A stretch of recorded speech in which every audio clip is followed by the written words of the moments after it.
AJ Live. I'm your host, Chef AJ, and this is where I introduce you to amazing people like you who are doing great things in the world that I think you should know about. I heard about today's guests, I think about 2009. I have some dear friends named Larry and Ann Reed that own Millennium Restaurant, and I met them in 2009 when I presented for the first time at one of the McDougal Advanced Study Weekends. I think it was the Celebrity Chef Weekend. And they told me about this magical place that they go often, maybe for birthdays and anniversaries on the Mendocino coast, that is entirely vegan. It's a resort that's entirely vegan. It's pet friendly, and it sounds like the most amazing place in the world. I've never been there. I've had friends that have been there, like Sharon and Justin, and everybody says it is just magical. It's unbelievable. It's vegan, and it's called the Stanford Inn. Please welcome the owners, the founders, the innkeepers, Joan and Jeff Stanford. I'm so excited to find out more about your magical place. Oh, thanks, AJ, for having us. My pleasure. Thank you. I'll let Joan go with this. You hear her voice better, you just told us. No, just because you were backed up a little bit. So tell us about this place. What gave you the idea for it? How long have you done it? Just anything you want, because I think a lot of people aren't aware of it. Go ahead, Jeff. Well, I can say this much, the easy part. We've been here 40 years as of September 15th, past the last month, which is unbelievable to us. I mean, we were really, really young. I was pregnant at the time. And today, right now, as we're talking, our daughter is here with her little kids, and we have a little grandson and a little granddaughter. And anyway, time passes. And a grand dog. She wants to go and freeze. But I can't believe it's been 40 years. But anyway, that's how long it's been. And we wanted to have a life that allowed us to be on the coast, number one. We were always wanting that. And we had gotten into innkeeping rather accidentally, but anyway, yeah. You go from there. It's really simple. I'm an anthropologist by training. Joan at that time was a sociologist and been working with youth and through the Red Cross program in Manitoba. And we decided we wanted to live on the West Coast.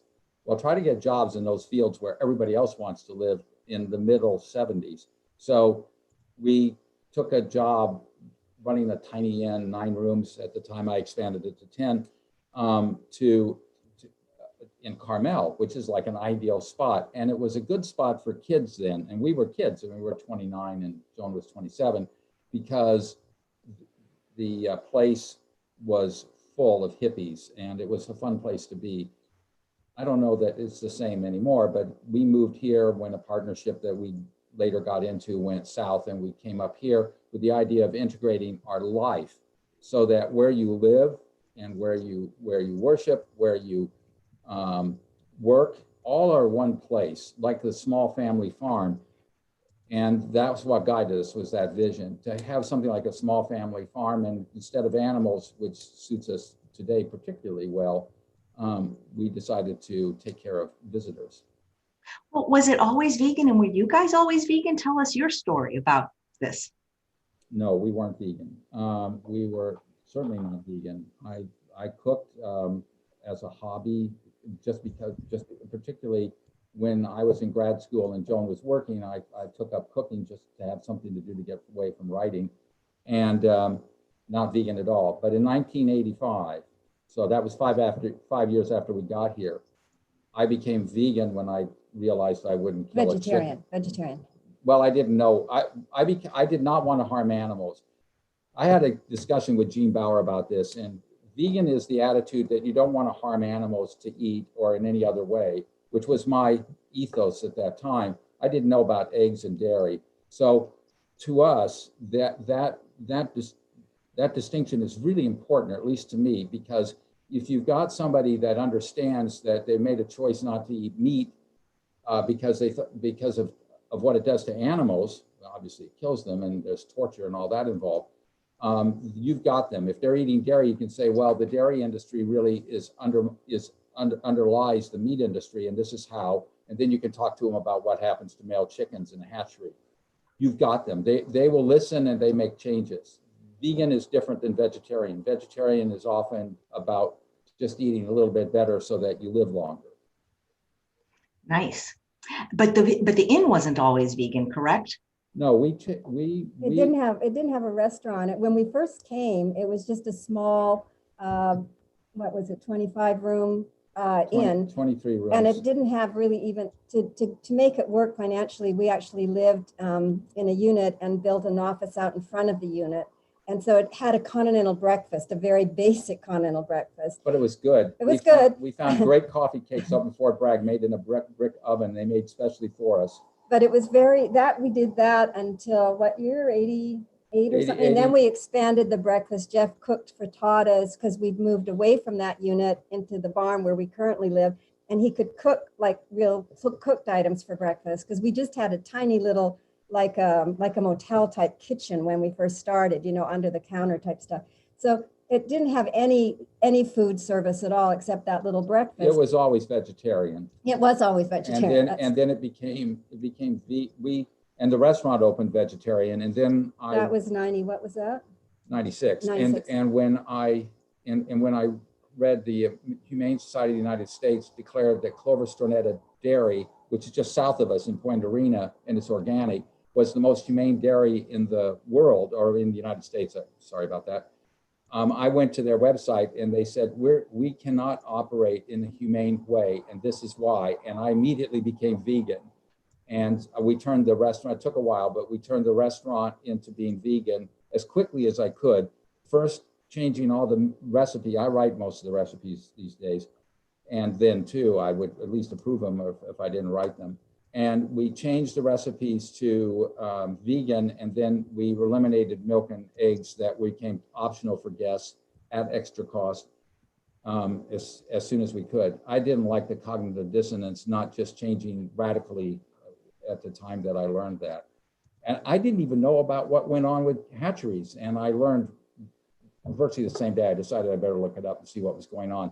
And then I have a kid that was raised here who was never told me about what was going on, and I got mad at him. That was Brendan. I said, why didn't you tell me what goes on in a hatchery? That would have changed everything about what I was doing. And he just smiled, and that was all. I never have understood why he hadn't told me. Well, maybe he's not so much of an advocate. But we were like a lot of people. You know, we went vegetarian, right, as Jeff said, very early on in our own lives. And my daughter, I remember in high school, one of her really close friends was vegan. And I remember thinking that was just absolutely radical and ridiculous, and she wouldn't use honey. And I mean, I had so many ideas about it. And then it was a gradual education, a consciousness raising, you know, through people, including the Wheats probably, because Anne, of course, no, they never spoke about it. They didn't? No, I don't remember. And there was nothing gradual about it. Everybody was really happy. I mean, like Ann and Larry were really happy about what we were doing. And after all, we'd known them for years. I think they first visited us in Carmel when they were still living in Hawaii. And then they ended up here. And when we turned the kitchen around, when we created the vegetarian restaurant, at that time vegetarian, they came, but they obviously didn't eat the stuff with cheese or whatever on it. And they're, I'm sure, quite appreciative, although we've never actually spoken about it. But this is the truth. I did not know. And I think it's really important.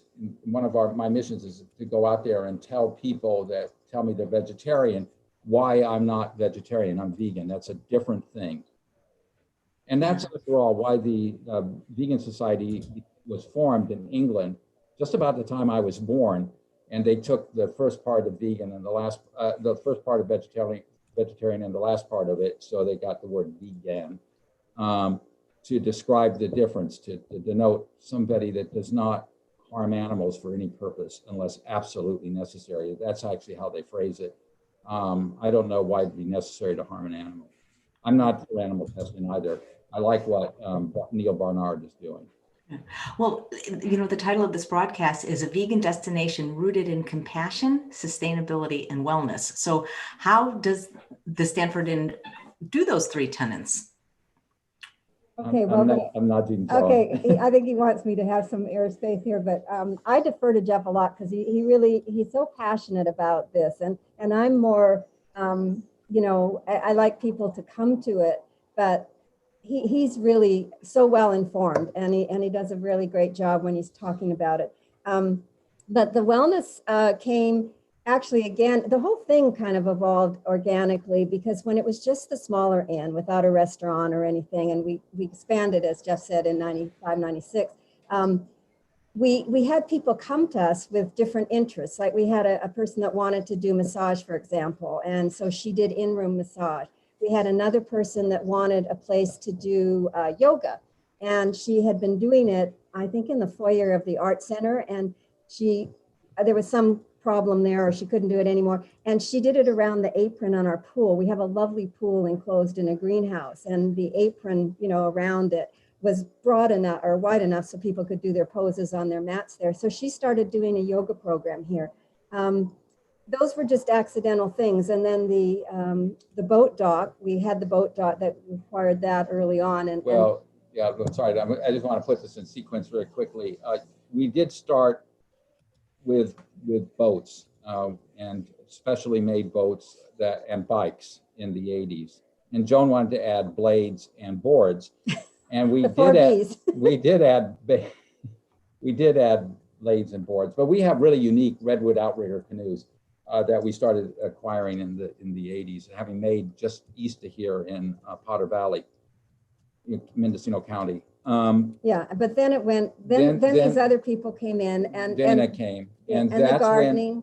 When, in 1985, we decided to start farming here food, and fitting into the history of the land, which was the place where a lot of produce was grown for the logging industry because there was water here year round, which is rare on the coast of California. And so we started that, and in the late 80s, we started classes and from composting and dealing with heritage roses and growing all kinds of vegetables. And particularly on the coast, we were doing classes, and the person leading that was a woman who still works with us, Dana Eckelberger. And then we opened the restaurant. It was vegetarian, as explained. But by then, we had a woman in 1990 come to us. I thought it was later, but she told me differently. And as Joan said, wanted to do massage. And so we didn't have a massage thing. And I thought it was unusual to do one at that time a bed and breakfast inn. But it took off. And we probably were the first bed and breakfast inn anywhere to have massage. And we took an outbuilding and turned it into a studio. And now it's quite a large studio. The yoga came along the next year, 91, when the pool opened. And then the wellness center came along when we started doing class. When the inn expanded. When the inn expanded, yeah. And we were taking, have you heard of the Natural Gourmet Cookery School, which is now called the Natural Gourmet Institute in New York? Yes, my friend Darshana went there. Okay, so that school needed a place to send their vegan aspiring chefs to get schooled, basically. New York wasn't as big with vegan as it is now. So they were sending their people for their internship, which is a 100-hour internship, to us. We had literally 100 of them, I think, in the first few years that we were open. Really good people that are doing an outstanding still today. And we started in 98 with that. And that's how our educational program started. And then that transferred to teaching the general public cooking as well as gardening. And that moved into the full-on wellness program with Sid Garza Hillman, who you recently interviewed. Yeah, absolutely. And he does the cooking classes now. I mean, different people have done the cooking classes, but he does them now. And he also does a wonderful informational, nutritional, I guess a class. Yeah. And then I had gone back in the 90s to get a graduate degree in art therapy. So I offer these creativity play shops at the inn. So that allowed me to kind of integrate that aspect of me to the inn, because I started thinking that, people come here and they have all these options to have a massage, to go for a hike, to go out the river, a lot of good, healthy things, but it's really important to reconnect to your own, your inner creativity as well. And so that fit into the wellness, under the wellness umbrella, and made me really happy to offer that here, because the people, I don't call it therapy at all. And the people that come here have often not done anything or dabbled at all for years and years. And it's really fun to see them kind of activate that child spirit and have fun. And then they make something meaningful for themselves usually. And I got to add to that, because I had a mentor named Jack Schwartz, and some of your listeners may know who he is. And he came here and he performed, moving from Ashland, Oregon, and he came to do his programs here. And one was called the Personal Health Training. I'm sorry, a propane truck just passed. That's okay. We're in the country. We're in the country. And he did the personal health training, and he would take pictures, or his wife or one of his associates, he had several people training with him, would take pictures of people when they arrived to take this 3-day personal health training, and then take a picture of them afterwards, and their whole face would completely change. So I've been noticing, this is something I pay attention to. What happens to the people that attend one of our seminars, or it takes one of Joan's classes, which is really an hour and a half to 2 hours, and the transformation is remarkable on her classes. It's just like on that personal health training, or our vegan intensives and seminars like that we hold here. The transformation, though, happens with Joan's people in a very short period of time, and they go in there looking, you know, like a little Probably tense. a little weirded out by what is going to happen. You know, they're not there for a lot therapy. of times they're really highly technical type people, or, you know, professional people that have that other side of their brain extremely engaged. And so I think it's a little intimidating. That's why I try to make it super permissive and playful.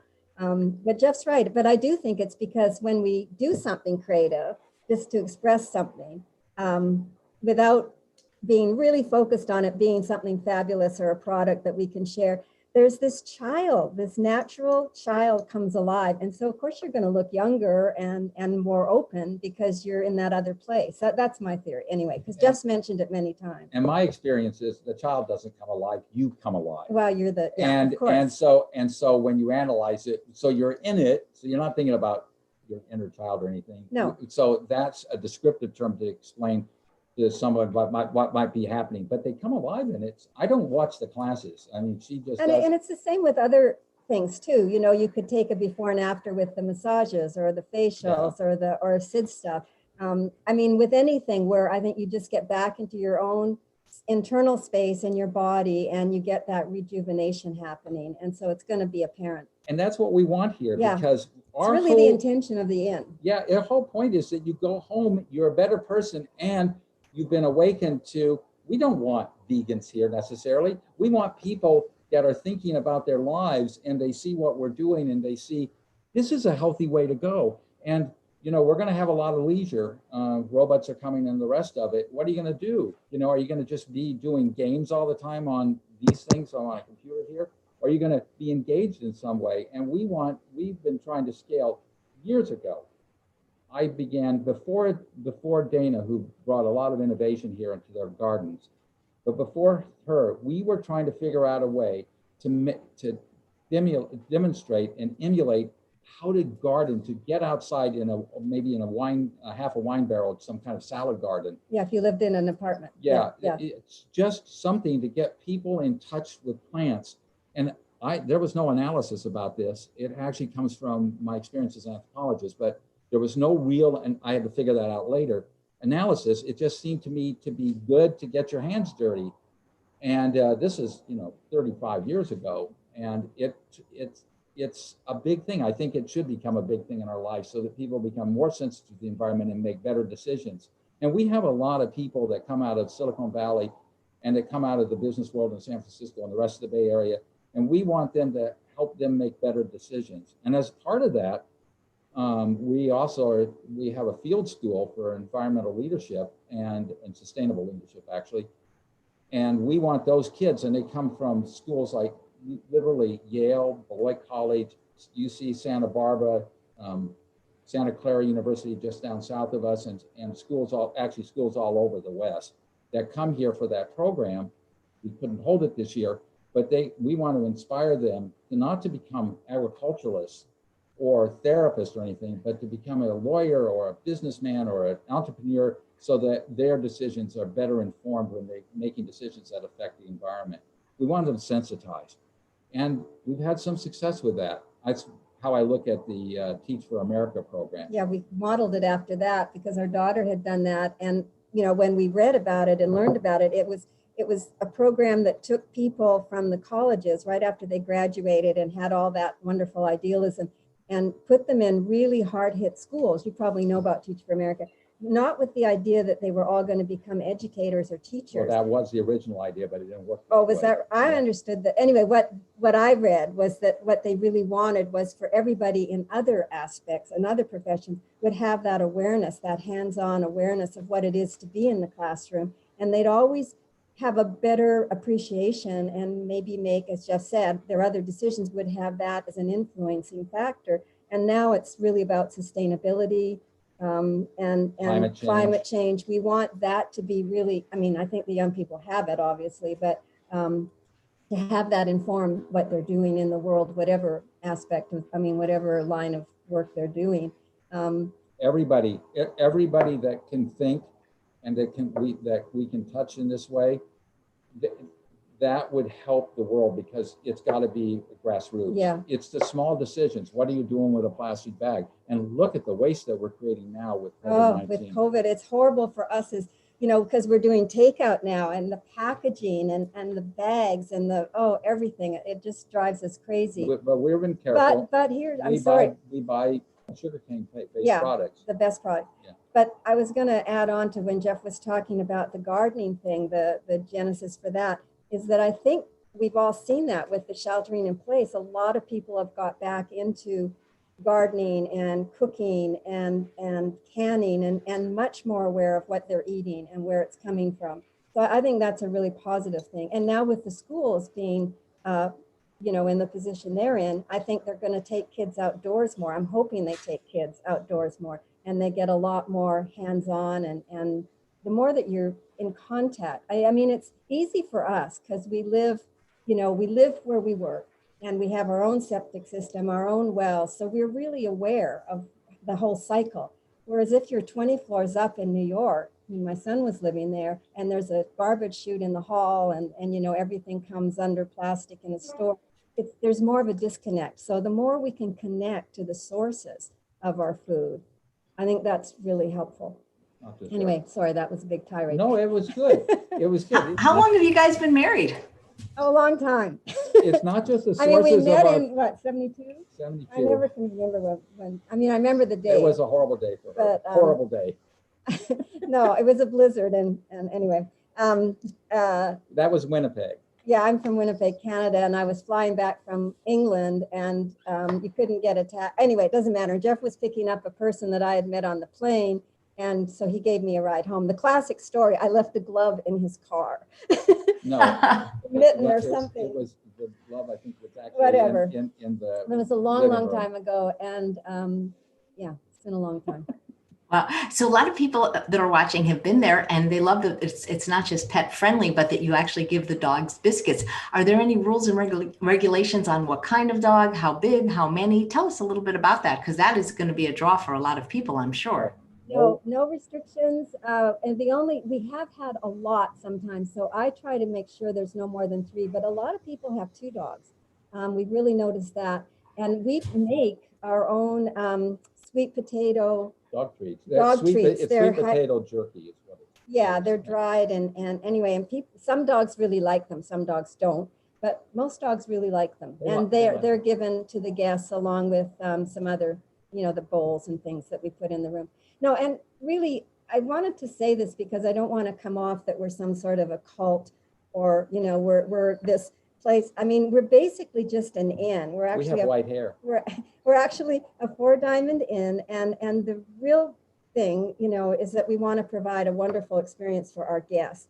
And all of this is because, as I said, our life is here. We live on the property, and so our values tend to get integrated with what we're doing. We can't make a decision at home that we wouldn't apply to the inn, because inn is the home. So but you know, basically we're an inn, and guests come here, and as Jeff said, most of them are not at all into the vegan thing, probably, or not necessarily into any of the wellness things. But what happens, they come here, and the intention is that they're going to get an experience. They're going to unwind, first of all, because they're away, and they can just reconnect to themselves, to their partners, to nature, and hopefully, as Jeff said, leave really rejuvenated. And then the whole other aspect, the whole other layer of what we're doing in our philosophy, we do have a newsletter that we give guests. We're not doing it right now because of the COVID stuff. We're not supposed to have extra papers around, but And that also has an effect on people, because some of them, will read it. I'm one of those people that checks in and reads all the stuff in the room. And some people really read it and they get curious. And then we get a lot of people that come back that were intrigued. And so the next time they come back, they take a class, and maybe one or maybe two. And then we started, Sid started, actually creating date specific retreats. So they either can come when it's all set up with an agenda, or they can do it as an add-on where they get different aspects, like the meals are included and these classes are included. And those have actually really taken off. And I think right now, with the COVID guests we've got, they're all wanting to do things. People are, kind of hungry for experiences, and we do them all differently with the safety protocols in place. But people have really been wanting stuff, really wanting a lot of classes. So anyway, that's, I just wanted to add the thing about, we are also in the, we're not just people talking about. We're a resort hotel. Yeah, that's right. We have, I'm not, this is not about sales, but the whole idea is to live more integratedly. Yeah. So gardening is something that we got on. We got classes, we have massage, we have all of that. But the whole idea is to enjoy life. Enjoy life. And it's really hard to do right now when what you see on television is always about not the enjoyable parts of life, but about the bad news. And that's casting our relationships in a different light as human beings. I mean, it used to just, right, when I was growing up, there are fewer and fewer people that can say that. When they were growing up, their families were reading the newspaper. And there was a bit of that for our children, but they were very young. And then everything became more on computers and mediated that way, which is also not, it's not a general feed, it's a specific feed for a lot of people. And we really hope that people can come to a vacation, I don't care where they go, and get away from that for a while and realize that the world that they see on these things, this is a computer I'm tapping, and on their phones, is not the real world. The real world is the world of engagement that they live in. And going away and getting you away from your everyday life to something that's slightly different really is fantastic to do. And Joan and I have to do it too, even though we live in what a lot of people consider as an ideal place. We go back to Winnipeg every year, but this year, and we drive, because it takes 3 full days to completely transition from the world we've been living in, which is the in world, to the world of being on the road and then being with friends and family that we haven't seen for a year up in Canada. So how many rooms are there? How many guests can you have at one time? That's 2 different questions. So rooms are 41 rooms, and guests we have enough beds probably to do about 120. Wow, are you guys open now? Yes.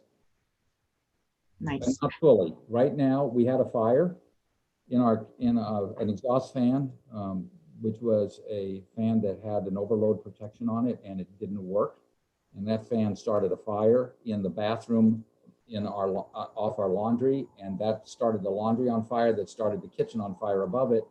So our kitchen is right now a 30-foot trailer that we're renting for about $7,000 a month to produce food for our guests.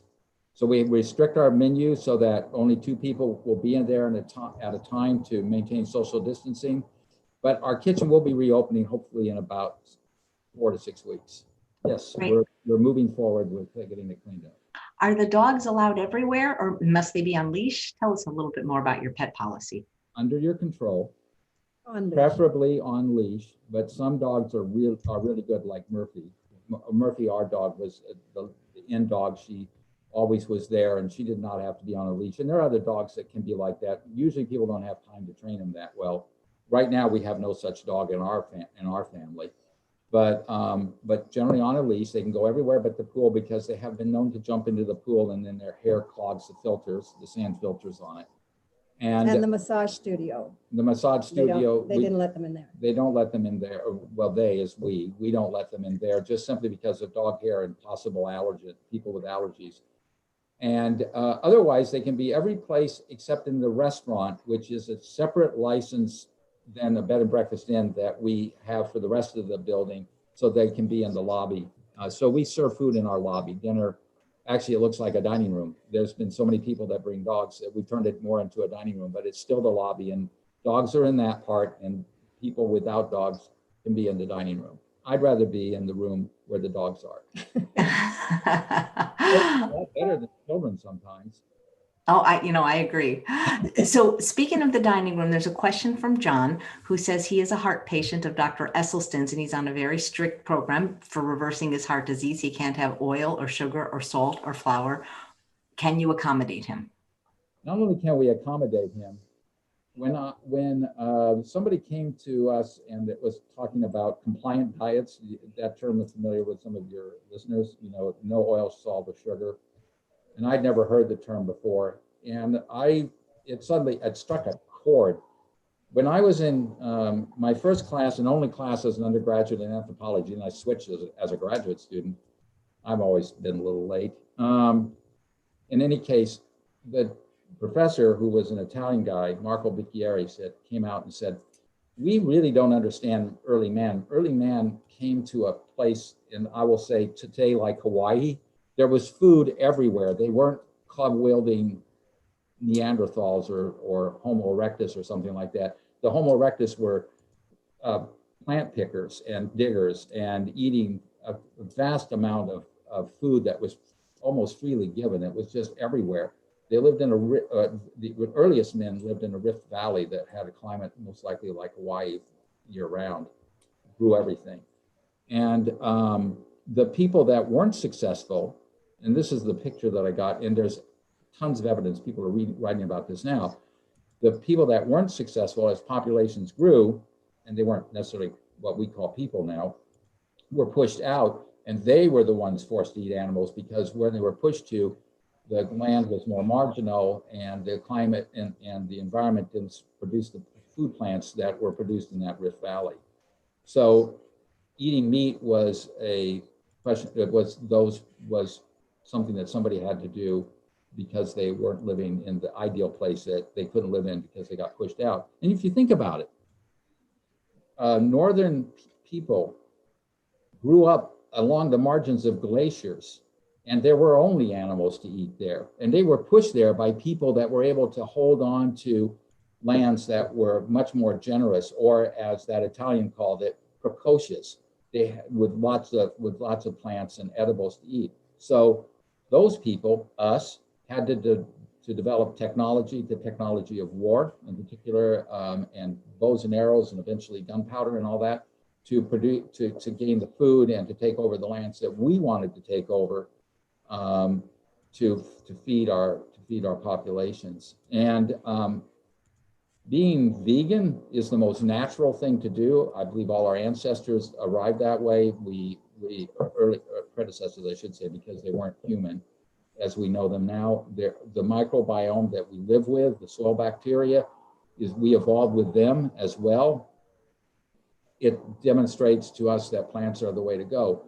And oil use did not come to plant eaters until after 5,000 years ago, sometime after 5,000 years ago, when I guess the Greeks were starting to press olive oil to make body emollient, and then they started eating it.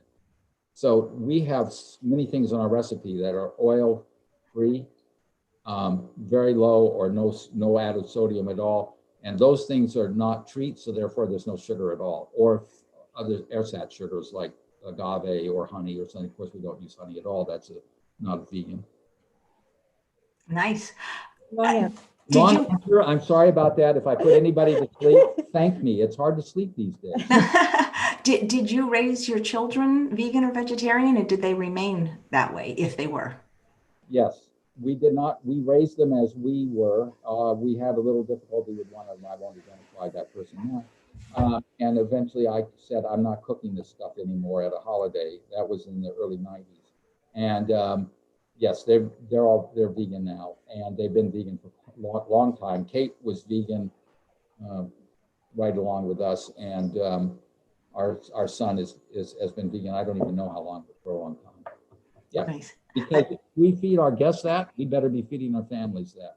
We shouldn't live the double standard. You think about the guy that Mackey, who had Whole Foods in the past. He was vegan, and yet he promoted the sale of meat because he had a shareholder-owned company. And he knew he was probably making a mistake, and now he doesn't own it anymore. And it was probably a good decision to get out from underneath that. If you have to have a grocery store with meat in it, don't do it. I had an encounter with a famous environmentalist, I'm not going to mention it, owning a resort or operating a resort serving steak. And he was supposedly vegan. I said, how can you do that? It was not doable for us, but a lot of people can handle that kind of, what do you call it? Compartmentalization. I never can say that word. Compartmentalizing your life. I mean, it was just harder for us to do that. We wanted an integrated because we life. Lost a lot of guests when we took off the eggs at breakfast. I mean, the breakfast has always been part of the room rate. And so we had this fabulous breakfast. We lost guests when we opened a vegetarian restaurant, and we never ever had been a meat eating place at all. And then as an open place, as a bed and breakfast inn with a fancy breakfast at that point, that was after we dropped the continental breakfast. And we got guests heard that we were vegetarian and they wouldn't come here anymore. And they've been eating our breakfast all along. And then when we dropped the eggs and butter and all that stuff, we had another mass exodus. But actually the worst of those exoduses was that first one, when people all of a sudden realized that we were feeding them vegetarian food with eggs and milk. And in any case, they were insulted and they left. We had a lot of letters of complaint, and people actually yelled at me in our new lobby at the time. Because they liked coming, and and we still get that every so often. People will write you and say, and I mean, it's legitimate. We just had that. We did, yeah. You're imposing your values on us, something like that. But they have the option to stay. I mean, we're the only one here. There's many, many other options. We're the only one in the country. But I mean, they don't have to stay here. Yeah. So if they choose to stay here, and we don't hide it, if it's a phone call, we always mention it, and it's all over the website. But if they come and then they just resent it, that they can't. And I guess now I think there is a pent up level of frustration. So everybody is a little more aggressive when something rubs them the wrong way. And they'll just, challenge us that you're serving the public, and the public wants this, you should provide it. And to heck with your values kind of thing. But that really, as I said, was one of our, we had a problem early on deciding how we were going to do it. And we came at innkeeping as what would we want when we checked into a room. And when we first opened, we had like a carafe of wine because we thought that would be very welcoming, and a little bouquet of flowers, and did things we could do on a small scale, which we don't do anymore. But we sell wine. We sell wine. We have a bar. Vegan wine. Yeah. But anyway, I mean, I think that it comes up. People do, as Jeff says, you're somehow there's it's a really hot button issue for a lot of people when somebody has a different way of eating for some reason, more so than even probably, well, I don't suppose it's not more so than politics, but it does get people riled up for sure. Well, like you said, they have a choice. I mean, they could technically stay there and eat somewhere else too if they really wanted to. I teach, I don't know if you guys have ever heard of Rancho La Puerta in Tecate, Mexico. I've taught there about once or twice a year for the past 10 years, and I'm so excited. They just booked me for next year. So if you guys are free, it's August, I think is my month. But people complain there because when Deborah Seke, who's like 97 and doing great, founded it, it was completely vegetarian, and they had so much pressure. Now they have a little bit of fish, and people get so unhappy, like they can't go like one meal without meat, or they didn't used to have coffee and alcohol, the same thing. And now they serve those things. So thank you for being in line with your own ethics. And I think what you're talking about is cognitive dissonance. People that it's like, I know this veterinarian who hunts, like, by the day, he saves animals, and then on the weekend, he kills animals. Or I actually know a guy who went vegan for heart disease reasons, and he owns an exterminator company. So I don't know, I like that you are in line with your ethics. Well, it's probably, as I say, we have the advantage of living here. It's harder for us if you didn't live on your property, I think. But everybody has conflicts about something. You do have conflicts, and the important part is, and I work with people with meditation sometimes, the important thing is to identify those conflicts and not to come down hard on yourself, but to realize it's better to not tie up energy with this conflict that was hidden for a long time, and move in the way that is you, which is exactly how I got to being vegetarian. What we're talking is vegetarian, but it was that vegan notion of not hurting another being for your welfare when you don't need to do it. There's absolutely no need to do it. And that was an easy decision to make because I was sorting out, I'd gotten hurt, and this was in 1985, and I was stuck because I couldn't walk for 2 weeks, and I had nothing to do, and I was smelling food that Joan was making, and I realized I couldn't kill that chicken. It was really where it came from. And I realized that eating it put me into conflict, and I didn't realize, I don't even know today how much energy that took up, what I was hiding from. But I just made a decision that I'm not going to do that anymore. And some decisions, some conflicts are inevitable. You can't, but at least own it yourself. If you don't want to share it, that's fine. One of the conflicts is serving food the way we are, but we don't have a choice at this point. But it's a conflict for us to do that. And we make the best compromises we can. So we use what's called biogas, which is really processed sugar cane, which, by the way, if you don't get PLA, which is a sort of a plastic lining on that, which is also made out of plants, it will ruin your tables in your rooms, which we found out because people were eating on that. So we can't serve on dishes because we don't have a dishwasher. But it really bothers us that we can't serve the way we want to. A lot of people are asking, what do you guys eat in a day? And did you either of you have any health issues with going vegan or before going vegan? No and no. We don't have health issues before, and we don't have any after. We're 70. We're knocking wood. We're 74 and 70. Stop it. I knocked on the door. Stop it. I knocked on wood. Sorry, they thought someone was at the door. Sorry, that was me knocking on wood. Sorry, Parker. So we're older, and the point is there's nothing there. And when I had a knee injury years ago, and when it finally went out and I had to get surgery. Ellie, that's our son's dog. We blame it on him. Ellie, come here. Here. Sorry about that. Sorry. No, that's okay. He can come on the show. We love animals. Okay, come on, Parker. We love pets. Oh no, she's not going to visit. You want to come up? Anyway, he had to get his knee replaced, and when a knee replacement, and you know they give you forms, you probably all your listeners know this, when you go in the hospital, and it's a long list of have you had this, have you had that, and we didn't, Jeff hadn't had anything, and then there was even a backside, like we went down the whole front, and then on the back there were a bunch more things. So the doctor couldn't believe it.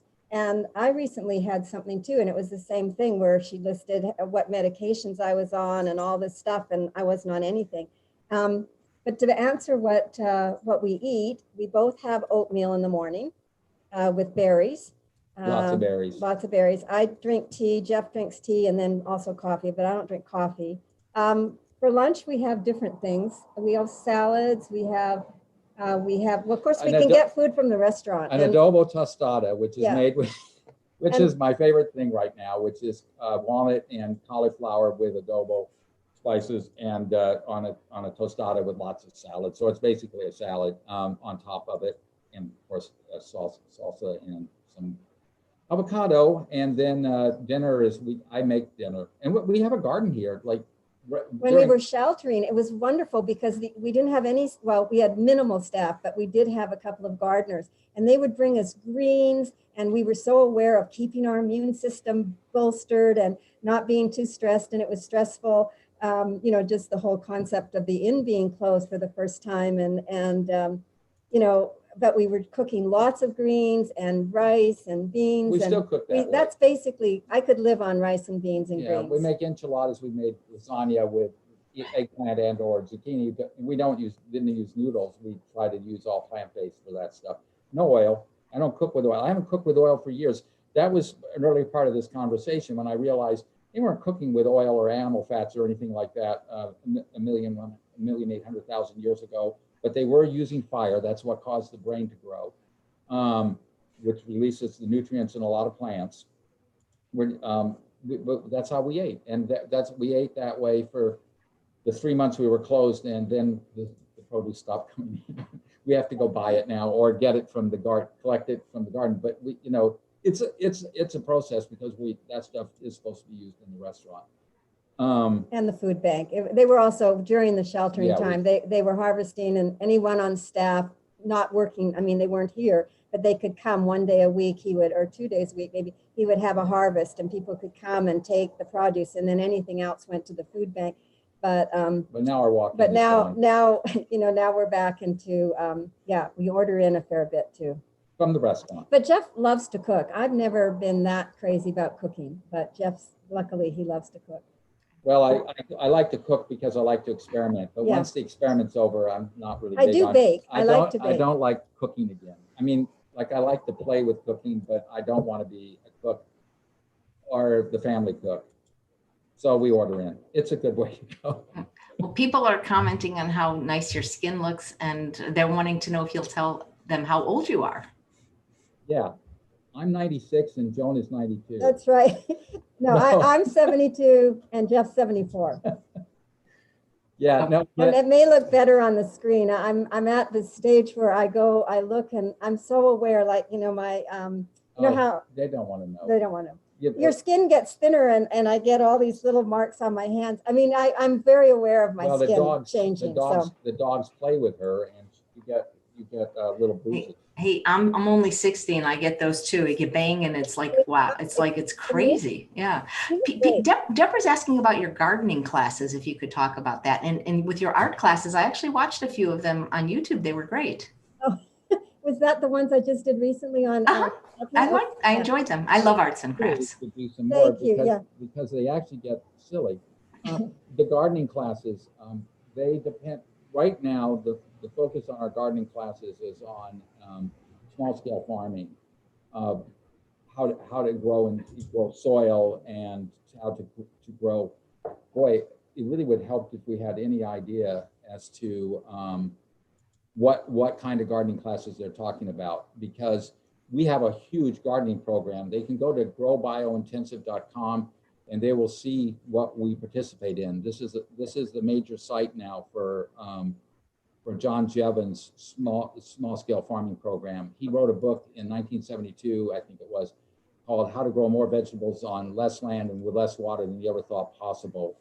And that's the short version of the title. And it's a really good book. It's in its ninth printing now, and it's 9th edition actually, because it was that thin. Now it's that thick. It's got so much important work in there, and we use that here, and we teach people from Ghana and Africa, Kenya, South America, Peru, the different countries down there, Middle America, and definitely Mexico.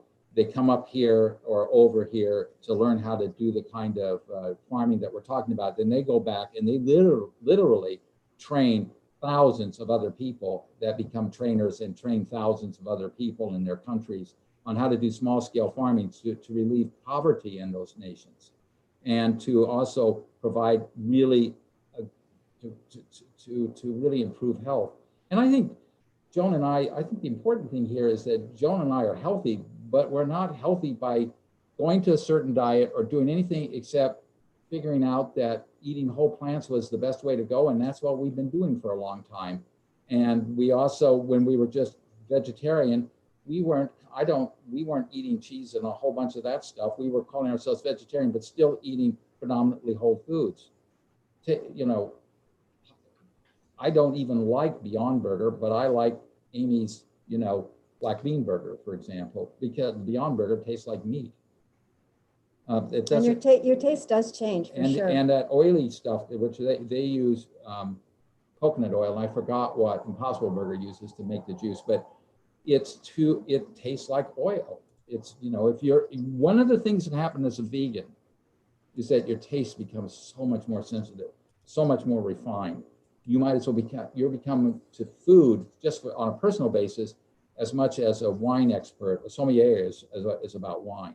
It's very cool what happens. Our sensitivities grow. And you use more spices, and I mean, it gets to be a little more of a palate. I mean, I think it's interesting things I'd never heard of before that we have in our drawer now.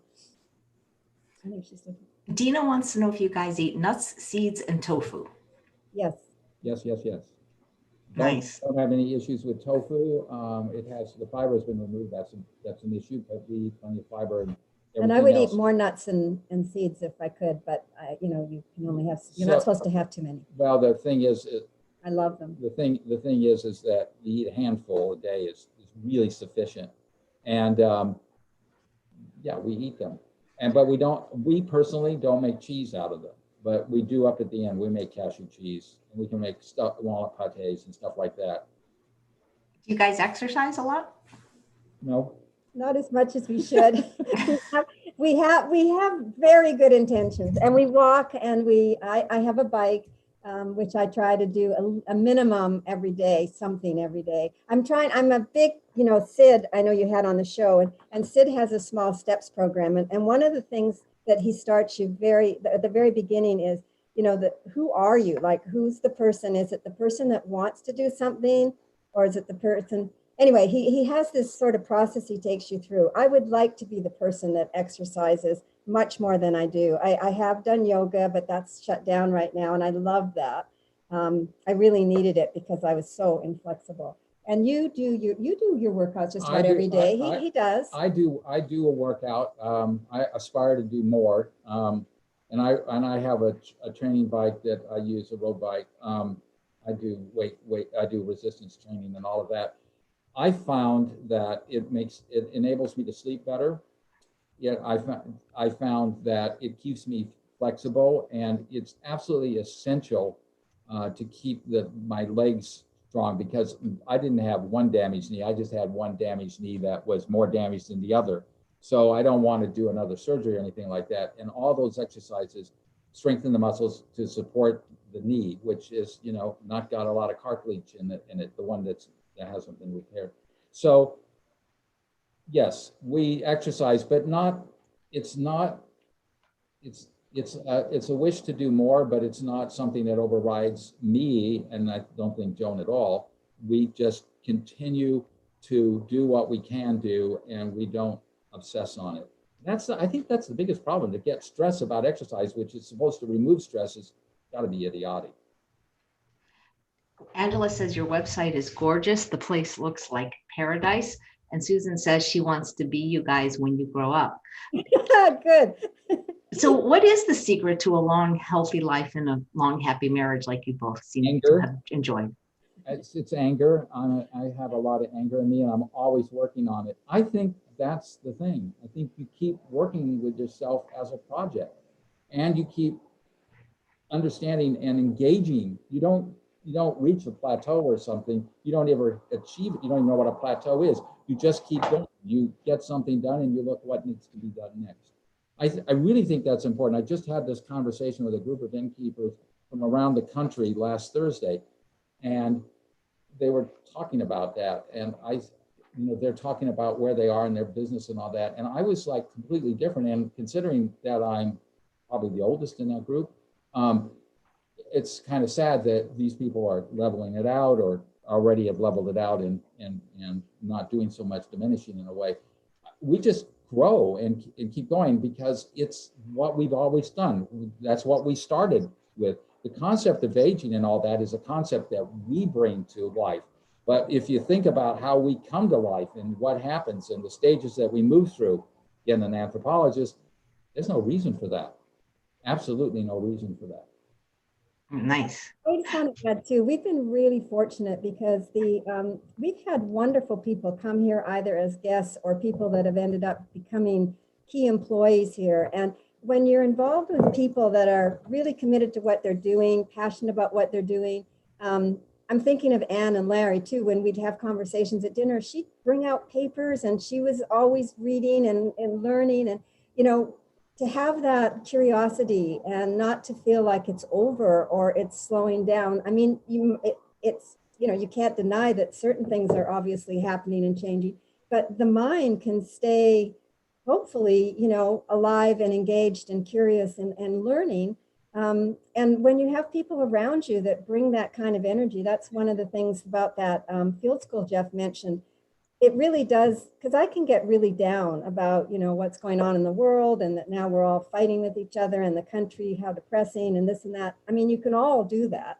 But then when you have people that are actually doing something, like these young people that are interns, and they're so forward thinking, and they're not weighed down by cynicism or pessimism.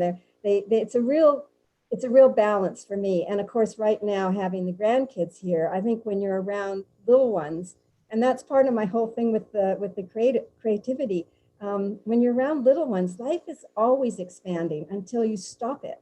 And so I feel that's one of the secrets. And in terms of a happy marriage, I think it's a lot of what people say. You have to find your own self in it and make sure you're happy. The other person can't make you happy.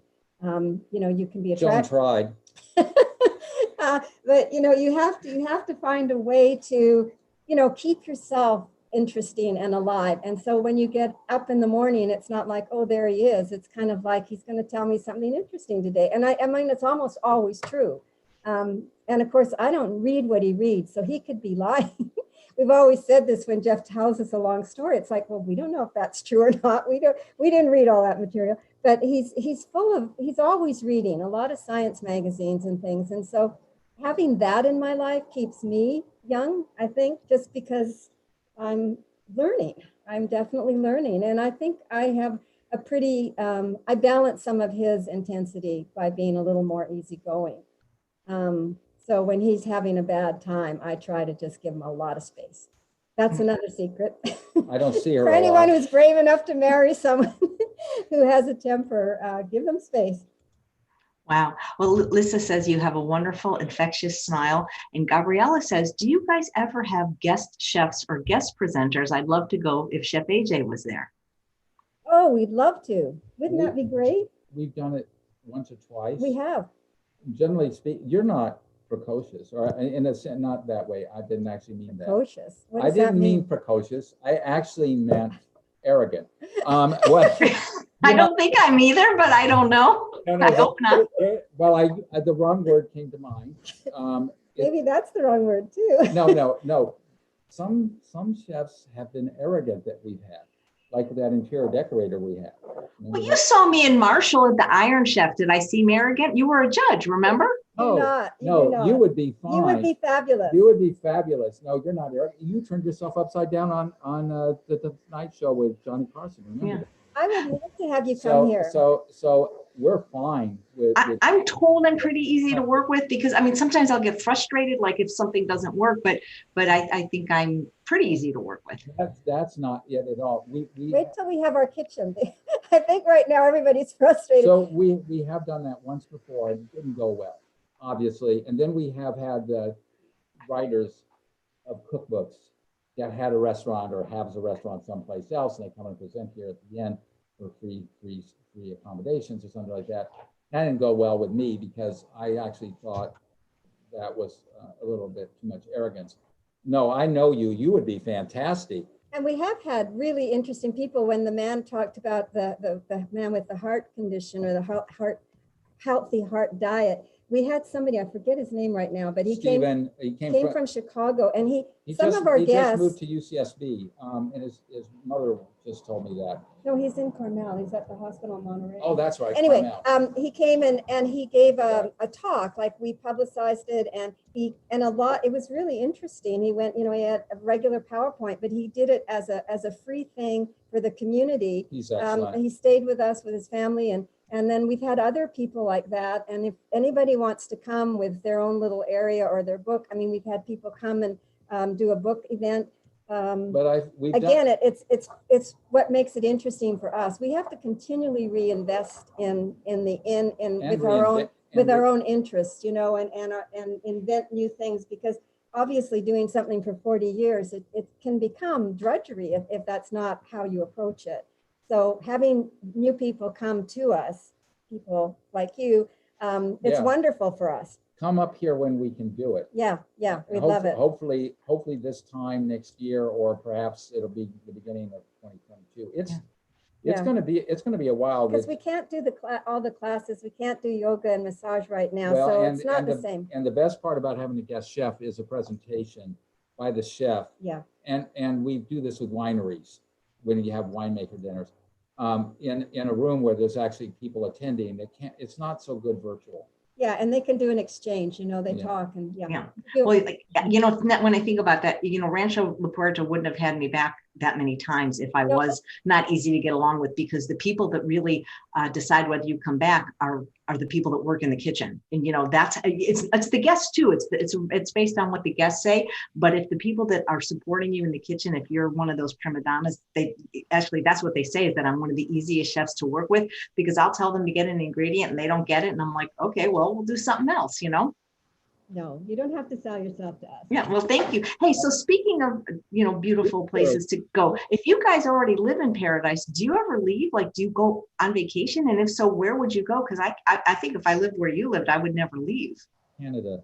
Well, as I said, I'm from Canada, and my family has a cottage on a lake, Lake Winnipeg, which is a great big lake, like one of the Great Lakes. But a very tiny cottage and next to other tiny cottages. But it's a little community, and I grew up there. My dad grew up there, and my cousin. Well, we have 5th generation kids there now, and we go back every summer. As Jeff said, we drive back. So that's our place to go, where we really unwind. It's a totally different way of life. We cook. He develops a lot of restaurants there because we cook a lot.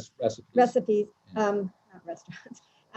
But that's one place we go. And then we've been obviously to the city, and we don't go do a lot of big trips because it's hard for us. We have animals, we have the horses and the dogs and cat. It's just hard sometimes to get people to stay here because we're also the night valves of the inn. So whoever house sits has to be able to handle anything that comes up when the staff leaves. So we're a little tied down in that respect, very tied down in that respect. But when we go away, we make that trip to Canada. That's kind of, we have people that are happy to do it for us because they want us to get out of here. Actually, too. Our garden staff are interns, who come in and do it. They appreciate getting away from the other interns, probably. We don't know, but they come and they take over the barn where we live, and they take care of the cat that we have that won't come inside. And they don't have to worry about, we have 2 older horses and 2 older donkeys and 3 unnecessary llamas, in the sense that nobody wants male llamas. So we adopted 3 of them. The donkeys are adopted too. They're from kind Texas. Of all of it. It's a bit of an animal sanctuary. Yeah, it's a little tiny animal sanctuary. We just don't have enough land. We'd have more. We don't have any problem having the animals. But our gardening staff is in charge of all of that, and they take good care of everything. Yeah. And one of my closest friends is a veterinarian here, and she does large animals. We have just 30 minutes from here, the B. Bryan Preserve, which has giraffes and zebras, and I don't know what else there. Exotic animals, which are actually it's a sanctuary too. And Joan wants to take our granddaughter down there to meet a giraffe. Giraffes have heads that long. I mean, they're huge, almost half the size of my body, like 3 or 4 feet. Yeah, we have something here called the Living Desert. I've never been there, but they have giraffes. You can feed them. So Diane wants to know how close you are to the water, and Amy wants to know if you'll be serving Thanksgiving dinner this year. Yes. Well, we will be serving it. We're hoping we're serving it from the dining room, but from the kitchen. But I'm afraid it's probably still going to be dine out because of our county regulations. No, we can't serve. We're not going to be able to serve in the restaurant. I'll go into that. Let's just answer your questions. Yes, on Thanksgiving, the number of choices might be reduced because of the kitchen facility. If we haven't reopened their kitchen, and it will be takeout. Or not takeout, we can take to the room, so takeout or delivered, but that's just the nature of it, because I don't think the county's going to be out of the purple status that it's in now. You're in California, correct? You're in Los Angeles. Yeah. Well, actually, I'm near Palm Springs. I moved about 2 years ago. Oh, okay. It's hot down there. We like it here better. It's cooler. Yeah. With regard to what was the second? The ocean. Our property goes right down to Highway 1, which is right along the ocean. So right across the highway from us are the cliffs and the ocean. And we have our own beach. And then Ketchikanau, I would never promote that as a beach because you can't really. It's pebbly. But right across the bridge from us, so within like a quarter mile, is Big River Beach and the ocean, obviously. Yeah, Big River Beach. So that we're on the estuary. The bay and estuary is, basically a thing. And that's our northern boundary. And we have the canoe. We have the canoe business down there. We actually have a dock that goes out into. We had to get special permission from the Corps of Army Engineers to put a dock out, which is going down to the neck of the bay. So we don't let people go out into the bay because it's pretty shallow and the water gets really rough. It could kill you. It has killed people. And but people can go up the estuary and explore that. They just go up with the tides. So yeah, we do, but it's technically a beach. I just want to say, technically we have a beach, but we prefer that people didn't get tangled up on the And it's very canoes. tiny. It's misleading. Just ignore that. Jeff is misleading you to think that we have a beach on our side. It's very, very pebbly and small. It's very pebbly and small, and But there's a beautiful, big, long beach on the other side. On the other side, but where we are it's rocky, and on the other side it's sandy. Yeah, That's beautiful the sand. difference. So And we're just a quarter mile from the little village of Mendocino, which sits out on a little peninsula. I like the first bit I'm that you sorry. said. Lisa wants to know, is there a favorite time of year or month that they recommend visiting, for example, during the music festival, or is there a time of year that is particularly pretty or has the nicest weather? You just elbowed me. The spring is, we love this, recommending the spring to people because the days are longer, the hills are still really green because you're going to come up here, through the hills of California, which in the fall are, kind of straw colored because of drying out. So the spring and everything's in bloom, the days are longer. So that's a very beautiful time. The fall is my favorite time, always here. The nights are really crisp and the mornings are crisp and the days are warm and it's clear and the skies are magnificent in the fall. Winter, winter is a lot of people's favorite time, either because they love the storms or they just like that it's slower in the winter here. Christmas is a popular time here and Thanksgiving. But she asked what our favorite was. My favorite's the fall. Your favorite's the spring. And then spring starts very early here, and I judge it by when the jonquils or daffodils come out. Yeah, January. And it's January, and we can start planting the garden because we're getting enough light. And we're on the south side, north side of a ridge, so therefore we get a lot of shade where we do a lot of planting. We need the sun at a certain height, so we can start planting in February, and that's an exciting time of the year. The spring that Joan is talking about, which is really nice because of the longer days, starts after the first weekend of March, when we change the clock again, and we lose an hour, but at the same time we get a longer day, daylight day. Anytime after that's a great time to come. But my favorite month is actually May. Yeah. And then in terms of festivals, there is a music festival. The Mendocino Music Festival is in July. The film festival has been in June. In the fall, there's something called the Paint Out that the Art Center puts on. Then there's the Mushroom Festival and the Crab. There's festivals all through the year. If you just go to Mendocino. Yeah, but wait till 20. I'm sorry. Yeah, and nothing's happening this year. Wait a good year. I think we need a certain level of immunity, and we're not getting that for about a year from now. Wow. And I do believe from the stuff that I read, and she's right, I do read a lot of science, and I don't read a bunch of junk science, the stuff that people want to believe. I think it's going to take that long to get to that immunity level in this country, and once we're there, it'll be easier to move around, but I hope we remember some of the lessons that this time is taught. Well, how do you get there though? Because I don't like driving in a car. Can I fly there? It's hard. Helicopter. No, you can't fly there. If your parents are still living, they can lift you up as helicopter parents. That's a very bad joke, but I thought very it's bad, very bad. The closest airport, there's a county airport in Santa Rosa, which is like a 2-hour drive from here. It is a beautiful drive, but it is twisty.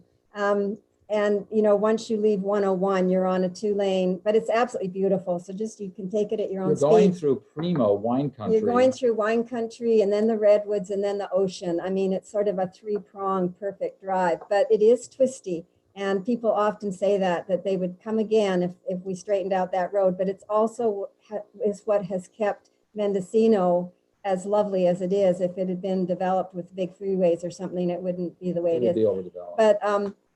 But most people fly to Oakland or San Francisco and then drive up, and a lot do to Sacramento as well, I guess. But there is some public transportation too. But the demand is really up compared to last year, because last year we were really having some nasty fires. Yeah. But and the year before. The demand is up, but I think that's primarily because people have to drive here. They want to be safe, and driving is a safe way to go. And going to a decent hotel or motel on the way, you can be very safe if you just follow, you know, the maps, the social distancing, and go to and do food takeout, and that works. And for you, I do the drive to LA, well, to Palm Springs. I can do that in easily a day, but you probably wouldn't want to do that. Yeah, I'd have to fly. So you recommend San Francisco or Santa Rosa? I recommend. Well, if you can get to Santa Rosa, it's 2 hours versus 3.5, and it's more user friendly. It's small, so it's an easy one to go in and out of. But it doesn't have the restaurants that San Francisco has. Yes, but it has True North, where I get to work too. So see what I mean? Yeah, that's right. So do you fly to Santa Rosa when you do that? Yes. Yeah, so you know the airport. Yeah. And I love the airport, Charles Schultz. It's adorable. It's a great little airport. People love it. Yeah. Yeah, but they just stopped all the United flights there. Oh, so I guess it has to be Alaska. They have Alaska They do Airlines, Alaska. and I think American was coming in and didn't come American in yet. Eagle or something, I think. Yeah. Well, I'm so happy because we finally got Southwest Airlines in Palm Springs, and that's one of my. Great. I like Southwest. Yeah. Well, it's so fun talking to you guys. I thank you so much for the work you're doing, that you've been doing, and I hope more people will find out about your place and come, especially knowing what they know now, that it's vegan and pet friendly. What more could anyone want? Exactly. Thank you. Well, we really appreciate you're reaching out. You need a bed in a hotel, so that's something they could want. Yeah. But Yeah. we will get to come up here. If we could fly you in, we would. Yeah. You know, you guys have such a great rapport. You guys should think about doing your own show. Oh, yes, and we've got one other person to add to this thing, and it gets really rowdy and a little bit probably need to not have- PC. That would be Sid. If we brought Sid here, We would have a lot of fun with we'd it. have a lot of fun. But no, we're on our best behavior. Your guests will probably, I mean, if anybody comes, they're going to say, well, gee, they're not at all like they were on that show. We'll disintegrate as soon as we hang up. No, and we're like everybody else. And I think what Jeff touched on earlier, that thing about not being hard on yourself, whether you are a vegan or you're not a vegan. I mean, I think that's a huge thing. We've got enough to worry about without beating ourselves up about what we're not doing all the time. All right. Yeah. Well, thank you so much. I really appreciate your time. And I look forward to seeing you again, and maybe Sid and I'll get to some health festival where you are, and we'll have some fun and we'll go out and eat. Great. All right. Sounds good. And thanks all of you for watching another episode of Chef AJ Live. Please come back tomorrow when we have a double header at 11 a.m. Pacific time, Jill Nussenow, and at 2 p.m. Pacific time, JL Fields. They're both going to be doing cooking demos, and JL has a brand new book, so you won't want to miss it. Thanks again, Joan and Jeff. You guys are terrific. Thank you. Thanks a Have lot. fun. And Have you're fun. terrific. And I enjoyed spending some time with you again. It's been like 4 years. Okay. Maybe I'll come when the wheats are there. That would be really fun. Fabulous. And you know, when I met you was at the PCRN meeting at some hotel down by It's the Universal Sheraton, and it was April of 2010. Wow. that long ago. Yep, because I remember, because I had a broken knee. I was wearing a brace. It's when I did all the German chocolate cakes. I did like 300. I don't my remember. I goodness. don't remember, but I know that you were the featured chef there, and I was surprised to be invited. I didn't even know why.